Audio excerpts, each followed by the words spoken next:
जय सत्यओम सिद्धाय नमः। जय गुरुदेव। स्वागत है आप सभी का हमारे पवित्र सत्यास्मी सर्वधर्म ग्रंथ के पाठ में, जिसमें कि पिछले भागों में हमने बहुत सारे महत्वपूर्ण महाप्रश्नों के बारे में जाना था। उसमें पिछले भाग में जो महाप्रश्न थे वो इस प्रकार थे कि जो जनसाधारण में वाक्य है, प्रचलित सोच होती है जनसाधारण की, और जो धर्म जिज्ञासु होते हैं उनकी भी यह सोच रहती है कि भाई कोई भी सही, चाहे वो श्री राम सही, श्री कृष्ण सही, गॉड सही, वो अपनी मुक्ति के उपरांत किसी ईस्ट लोक में जाते हैं। ऐसा एक भ्रम फैला हुआ है, उसका यथार्थ ज्ञान क्या है। और जो हम सुनते हैं कि मनुष्य खाली हाथ आता है, वह खाली हाथ चला जाता है, इसका सत्य अर्थ क्या था। तो इसी प्रकार से आज हम इन महाप्रश्नों की और महाज्ञान की श्रृंखला को जारी रखते हुए अन्य प्रश्नों को पढ़ेंगे, उनका पाठ करेंगे। तो आप सभी इसे श्रद्धापूर्वक इसका श्रवण करें और ज्ञानपूर्वक इसे सुनें। तो फिर हम आज का पाठ प्रारंभ करते हैं। प्रश्न: महाप्रभु ने कहा कि जागृति, स्वप्न और सुषुप्ति व तम, रस, सत आदि अवस्थाओं का यथार्थ अर्थ क्या है एवं मौन का अर्थ भी बताएं। उत्तर: सत्य बोली कि ये जागृति मैं की आनंद में चैतन्यता है, बोध है, तथा स्वप्न ही आनंद सृष्टि है, तथा सुषुप्ति मैं का प्रेमालिंगन एकात्म स्वरूप बीज अवस्था है, जिससे वो पुनः आनंद की प्राप्ति को जागृत होगा। यही सब सत में मैं की आनंद जागृति है, तथा रज में आनंद क्रिया व जगत सृष्टि है, तथा तम रूप में पुनः बीज अवस्था है, और मौन की अवस्था इन सब अवस्थाओं के मध्य मात्र आनंद इच्छा है। क्योंकि मौन का अर्थ निर्लिप्तता नहीं है, क्योंकि मैं मौन हूँ में भी मैं का बोध है, चाहे वो सर्वव्यापी अर्थ में ही क्यों न हो, बोध तो है ही। अतः मैं अपनी इच्छा क्रिया और प्राप्ति के प्रत्येक स्तर पर सजग चैतन्य बना रहता है। तभी आप देखेंगे कि प्रत्येक मनुष्य अपने सोने के समय, स्वप्न में तथा स्वप्न रहित अवस्था में भी शारीरिक क्रियाओं, हृदय का धड़कना, पाचन क्रिया आदि सब संपूर्ण चैतन्यता के समय से भी उसके सूक्ष्म शरीर में भी प्राण की गति बनी रहती है, बस स्थूल शरीर में गति नहीं होती है। अतः इन तीनों अवस्थाओं के मध्य जो मैं की जागृति है, वही अवस्था यथार्थ मौन कहलाती है। यही मनुष्य की नित्यता, चैतन्यता या बोधात्मकता आदि नामों से जानी जाती है, क्योंकि मौन में भी और मैं की तटस्थता और चैतन्यता की शब्द रहित इच्छा शेष अवश्य बनी रहती है। अतः मौन का अर्थ मैं में शेष रहना है। अर्थात इस महाउत्तर के महाज्ञान में हमने यह जाना कि सत का जो अर्थ बताया गया है वह ये बताया गया है, सत क्या है कि आनंद जागृति की अवस्था। फिर उसके बाद हमारा रज, रज क्या है, आनंद क्रिया, और तम, तम जो है हमारी बीज अवस्था। उसी के साथ साथ मौन का सच्चा अर्थ क्या है। मौन का सच्चा अर्थ है कि भाई मैं, यानी कि जो मैं की अवस्था है उसमें शेष रहना ही मौन कहलाता है। प्रश्न: हे सत्यई, संसार में व्याप्त इस व्यापक प्रश्न का उत्तर दें कि ब्रह्मचर्य ही जीवन और शुद्धि तथा आत्म प्राप्ति का मुख्य आधार है, और पूर्वज ब्रह्मचारियों के ब्रह्मचर्य कारणों पर प्रकाश डालिए। उत्तर: महाप्रभु, पूर्वत ब्रह्मचारी यतियों के जीवन में भी ये यथार्थ ब्रह्मचर्य की परिभाषा देती हूँ कि शिव अवतार हनुमान जी अखंड ब्रह्मचारी हैं। उनमें अतुलित बल, ज्ञान और अमरता है, यह भ्रम है, जबकि वे साक्षात गृहस्थी और परमपूर्ण शिव के अवतार हैं। और श्री राम लीला में शिव जी का अपना आत्म सहयोग देने के लिए सेवक रूप धारण किया, जो गृहस्थ रूप में नहीं दिया जा सकता था। अतः शिव जी ने अपना एकल रूप या ब्रह्मचर्य रूप प्रकट किया, जो हनुमान स्वरूप कहा जाता है। अतः इस हनुमान स्वरूप से पूर्व ही शिवात्मा संपूर्ण शक्ति में है। तब यह कथित ब्रह्मचर्य कहाँ से शक्ति का कारण हुआ।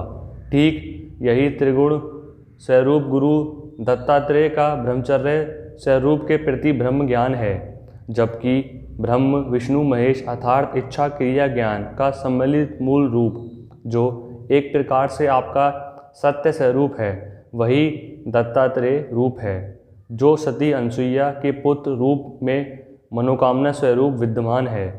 वह भी अपने पूर्व रूपों में गृहस्थ और संपूर्ण शक्ति में है, अतः वहाँ कथित ब्रह्मचर्य से शक्ति का उदय या प्राप्ति कहाँ से आई।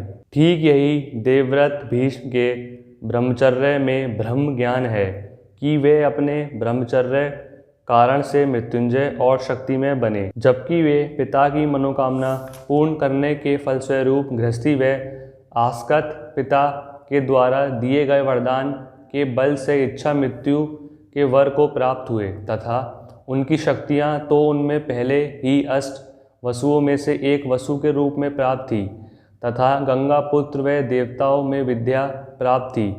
श्री परशुराम से विद्या प्राप्त से शक्ति प्राप्ति थी। अगर वे यथार्थ योगी होते तो उन्हें क्या महाभारत में अपनी प्रतिज्ञा का परिणाम का ज्ञान या पांडव के साथ छल प्रपंच आदि आदि का ज्ञान दिव्य दृष्टि से प्राप्त नहीं होता। अतः यहाँ भीष्म का ब्रह्मचर्य से शक्ति ज्ञान का कोई अर्थ नहीं निकलता है, जबकि अर्जुन अनेक पत्नियों के पति होकर भी सर्वोच्च विजेता योद्धा निकला, क्योंकि वह नर स्वरूप अनादि पुरुष है। अतः यहाँ भी भोग या ब्रह्मचर्य का कोई अर्थ नहीं है, क्योंकि आत्मा पूर्व से ही संपूर्ण और शक्तिमय है, तब उसके सर्वस्वरूप प्रयोजनुसार शक्ति में है। ठीक यही ज्ञान बुद्ध और महावीर स्वामी के विषय में भ्रमित है कि उन्होंने ब्रह्मचर्य अवस्था में ज्ञान और शक्ति पाई, जबकि ये पूर्वज जन्मों में ही ज्ञान अवस्था व सिद्ध थे और उनके भोग संस्कार की निवृत्ति का ज्ञान आवरण हट जाने इन्हें ज्ञान प्राप्त हुआ, जो देखने में ब्रह्मचर्य अवस्था में उदय लगता है, जिसके फलस्वरूप अनेक देवी देव मंत्र आदि का ब्रह्मजाल फैल गया। तब यथार्थ ज्ञान व यथार्थ ब्रह्मचर्य का इन जीवनों में कोई अर्थ नहीं निकलता है। तो महाप्रश्न था कि ब्रह्मचर्य ही जीवन शुद्धि और आत्ममुक्ति का मुख्य आधार है। तो इस पर जो महा उत्तर था वो यह था। तो अगर हम देखते हैं हनुमान जी को, जो कि शिव जी के अवतार थे, तो जो हनुमान जी थे वो शिव जी के जो ब्रह्मचर्य वाला रूप था उसको धारण करके आए थे। क्यों? क्योंकि वो जो भगवान राम थे उनके जीवन में अपने सेवक का एक सहयोग दे सकें। इसी तरीके से जो भीष्म पितामह थे, यह कहा जाता है कि वो ब्रह्मचर्य के कारण ही मृत्युंजय और शक्ति में बने, जिसमें कि ऐसा नहीं था, उनको उनके पिताजी का वरदान था, तो वो उस कारण अपना शक्ति में और मृत्युंजय थे। फिर हम आते हैं अर्जुन पर। तो आप अर्जुन को देखेंगे कि भाई वो अनेक पत्नियों के पति होने पर भी अपना जो महाभारत है उसमें उन्होंने विजय पाई थी। ठीक इसी तरीके से आते हैं महात्मा बुद्ध और महावीर स्वामी पर। उनके बारे में भी ये भ्रमित ज्ञान है कि वो उनको ब्रह्मचर्य के कारण ही वो अवस्था प्राप्त हुई, जिसमें कि वो क्या थे, वो पहले से ही पूर्व जन्म से कई जन्मों से बहुत अच्छे साधक थे, जो कि उस पूर्व साधना के कारण ही सिद्ध हुए थे। तो वो देखने में हमको लगता है कि वो ब्रह्मचर्य है, लेकिन अगर हम उसको देखें तो उसमें जो उनकी पूर्व जन्मों की इतनी कठिन तपस्या थी उस कारण ही वो सिद्ध हो पाए थे।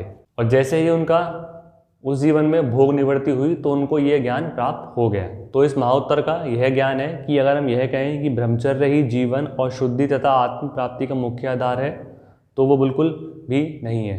प्रश्न: हे सत्यई, एकल ब्रह्मचर्य से उत्पन्न व प्राप्त दिव्य प्रेम तथा गृहस्थ से उत्पन्न व प्राप्त दिव्य प्रेम में क्या भिन्नता है, अथवा दोनों एक ही प्रकार के दिव्य प्रेम हैं?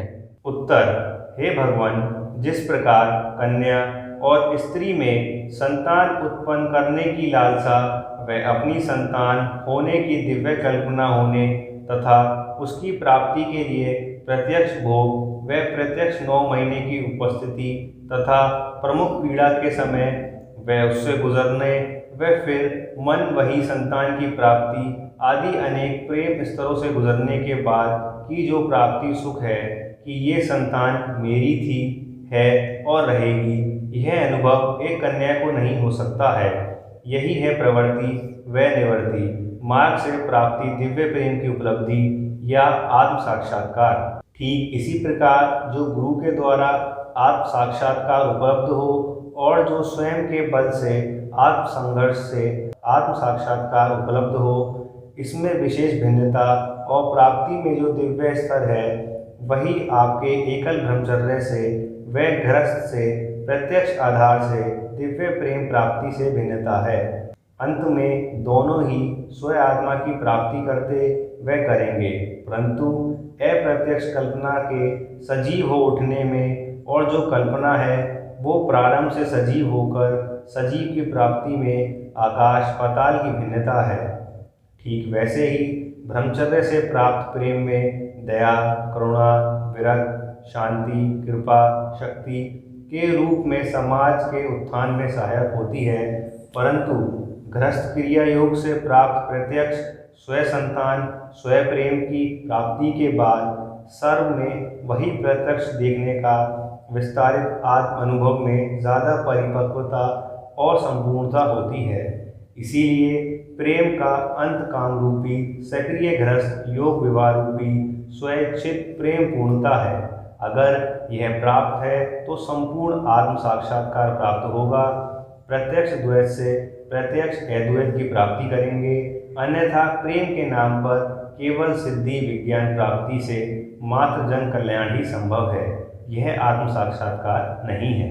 अर्थात इस महाप्रश्न के महाउत्तर में हमने यह ज्ञान जाना, एक होती है हमारी मात्र कल्पना कि हम कल्पना करते हैं, और एक होता है वह कल्पना जो सजीव होकर उठे और उसका हम अनुभव करें। जैसा कि इसमें उदाहरण भी दिया गया है कि एक कन्या केवल यह कल्पना करे कि भाई मैं संतान प्राप्ति करूं, उस संतान के लिए जो भोग हैं उन्हें करूं, फिर उसके उपरांत 9 महीने वे अन्य जो पीड़ा हैं उनसे गुजरूं। और एक होता है कि स्त्री रूप में ये जितने भी प्रेम स्तर हैं इन्हें वास्तविकता में अनुभव करना। और ठीक इसी प्रकार कल्पना और वास्तविकता में आकाश और पाताल की भिन्नता है।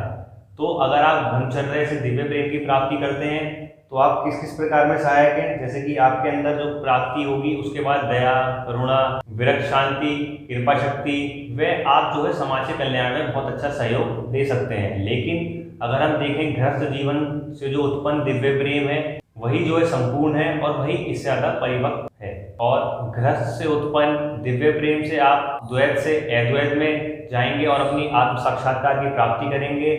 अगर हम बात करते हैं केवल और केवल ब्रह्मचर्य से उत्पन्न दिव्य प्रेम में, तो उसमें प्रेम के रूप में केवल सिद्धि प्राप्ति है, वह इसमें आत्म साक्षात्कार नहीं है।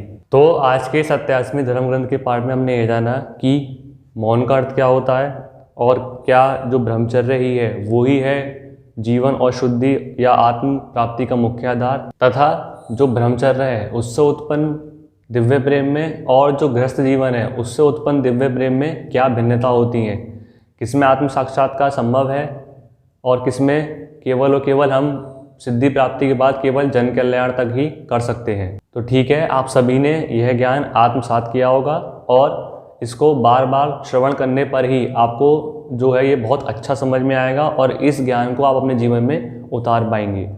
तो ठीक है, हम जल्द ही मिलते हैं अपने अगले सर्वधर्म 87वें धर्म ग्रंथ के पाठ में। जय सत्यओम सिद्धाय नमः। जय गुरुदेव।